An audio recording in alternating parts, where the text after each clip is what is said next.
Os Estados Unidos ampliaram sua liderança sobre outras nações, como o maior exportador mundial de armas, tendo a Europa agora como seu principal cliente. Os Estados Unidos foram responsáveis por 43% das exportações globais de armas entre 2020 e 2024, mais de 4 vezes a participação da França, o segundo maior exportador do mundo, de acordo com novos dados do Instituto Internacional de Pesquisa para a Paz de Estocolmo, o CIPRE. Isso representa um aumento em relação à participação de 35% alcançada pelos Estados Unidos entre 2015 e 2019. A Europa tem se tornado cada vez mais dependente de armas feitas pelos americanos na última década. Nos últimos 5 anos, por exemplo, que cobrem a invasão da Ucrânia pela Rússia em 2022, na porta da União Europeia, as armas feitas pelos Estados Unidos foram responsáveis por quase 2/3 das armas importadas por membros europeus da OTAN, acima de pouco mais da metade entre 2015 e 2019.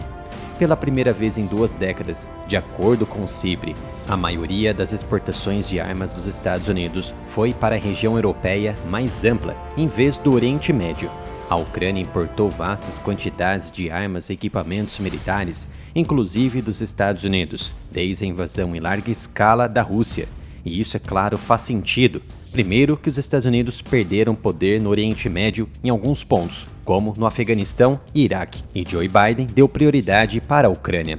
Os dados destacam a dupla dependência da Europa em relação aos Estados Unidos para a sua segurança.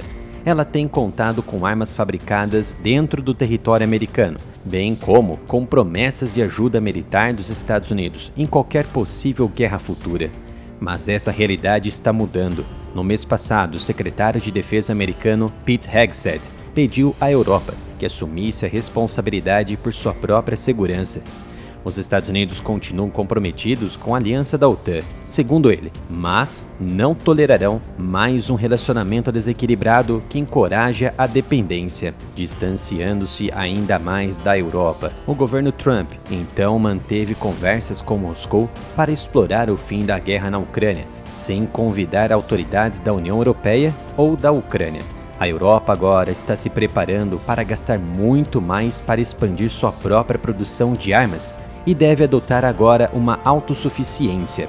As nações da União Europeia gastaram cerca de 1,9% de seu PIB combinado em defesa no ano passado, mas houve apelos recentes de dentro da Europa e dos Estados Unidos por muito mais.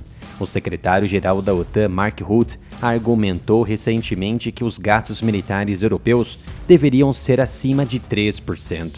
Na quinta-feira, 6 de março, todos os 27 membros da União Europeia aprovaram propostas que poderiam disponibilizar bilhões de euros para gastos com defesa.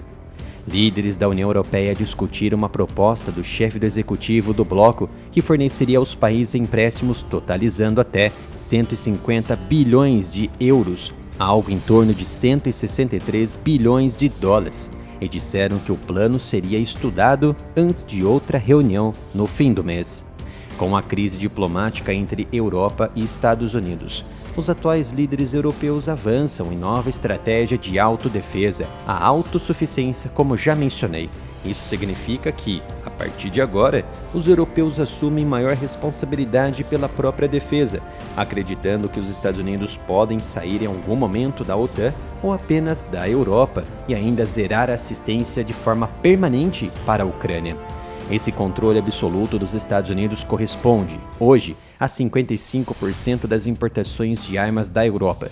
Isso significaria que, se a guerra continuasse sem os Estados Unidos, os Yankees ganhariam ainda mais com as vendas contínuas para a Europa e também com os cortes nos empréstimos e assistências para a Ucrânia. Há também outro cenário.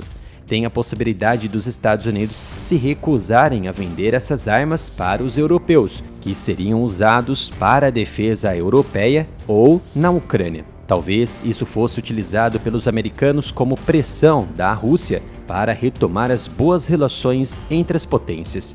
Neste caso, a Europa precisaria ter uma indústria bélica múltiplas vezes necessárias em poder de produção para se chegar ao quantitativo pelo qual os Estados Unidos conseguem exportar e que seja proporcional ao fluxo de importação dos 55% para a Europa. Ou seja, a Europa passaria por uma grave crise e os Estados Unidos lucrariam ainda mais. Obrigado pela sua presença em mais um vídeo de análise aqui no canal. Te convido a visitar a minha loja de camisetas através do site umapenca.com/área militar. Aqui você vai encontrar diversas camisetas para todos os gostos. Basta acessar umapenca.com/área militar.